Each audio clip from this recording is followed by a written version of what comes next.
Hello everyone, this is Money Mom. Welcome to the channel. Today I'm going to talk about inflation fatigue. A lot of people are getting more and more stressed about money. They're getting tired of higher prices, lower wages, and it gets to be demoralizing. Can we do anything about it? That's what we're going to talk about today. I'm going to get right into it. Okay, for me, I know that worrying about money can get overwhelming.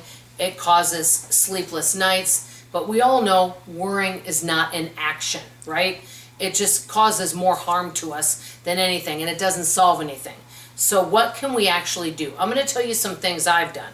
Because first of all, I want to say this statement before getting started. Ever since I've been young, or people have talked about economy, I've never heard anyone say, oh, the economy's wonderful. The opportunities are there for everybody. Everything is wonderful and rainbowy in the world. No one ever says that. People always are complaining about high prices, inflation, things are terrible. Honestly, since I've been born, there's always something, it seems. So that's why we have to change our attitude, and here's some of the ways we can do it. Number one, stop. If you are stressed about money a lot, really be careful of what you're reading and who you're listening to, because it could be causing you more stress, especially if all it is complaints and it's not telling you action steps you can take in your life to make it better. So really be cautious of what you're listening to. Maybe listen to something that makes you laugh, bring some joy. Listen to some good music, something like that that's going to raise your spirits. Number two, there are so many things that we really don't need to be buying, including me. I've made major improvements on my frugality since I started this channel in 2017, but I'm going to tell you, I can still make a lot more improvements. But I'm not there to compete with anyone. I'm just getting better and better each day, and that's what I think many of you are doing as well. So think of all the things that you're currently buying that you really don't need to buy, and just slowly cut back on some of those things, and you'll find you'll have more money in your pocket for some of the things you do need. Okay, number three, find cheap ways to have fun. This is something I am good at. I have tons of board games here. I love to cook. I love to have people over. You can do that so inexpensively. I've been mostly just drinking water. Believe me, I wanted some Fresca the other day so bad. I wanted to buy a 12-pack, but it was so expensive. I thought, nope, I don't want to eat that money up in my budget for that. And so I drank water, and I bought some of these little drops that you can put in to flavor it. Wasn't expensive. And it's not the same thing as Fresca, but it's a lot cheaper.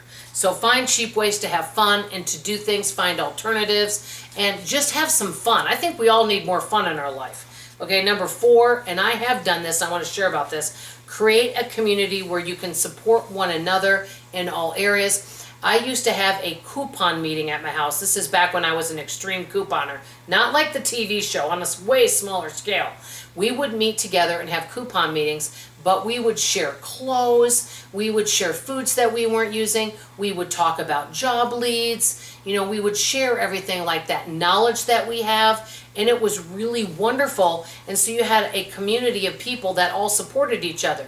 Hey, you know what? My Johnny grew out of his jeans. Does your Tommy need them? Oh yeah, that would be perfect. And you share what you have with each other. So have a community of people where you can share resources and especially share knowledge with each other. That always helps. Number five, if you can, don't pay full price. Really do your research on each and everything you're buying. And is there anything you can borrow? Can you get it free? A lot of people will go to Facebook Marketplace, things like that, and get some free items. I actually have a next door on, for the city that I'm in. And people sometimes say, hey, I've got extra of this. Does anyone want to come pick it up? It might be storage units. It might be something you might need, I have some extra planters. I have some extra tools. You can get free things that way. Are there free or discounted ways that you can get things? And I put number six, volunteer. When we start to volunteer and not think about our own life, we start to think about how other people are doing. It really takes the focus off us to helping others. And I believe really it's all about helping other people. I put number seven as, I think there's so many opportunities out there that many of us may not realize, and there's so many choices out there that many of us may not know. But because we may feel like we're a victim and we feel stuck because of the high prices and low wages, and we don't have a lot of money left over after the end of the month, it can get demoralizing, and then you feel kind of depressed and you feel stuck to make any movement or change.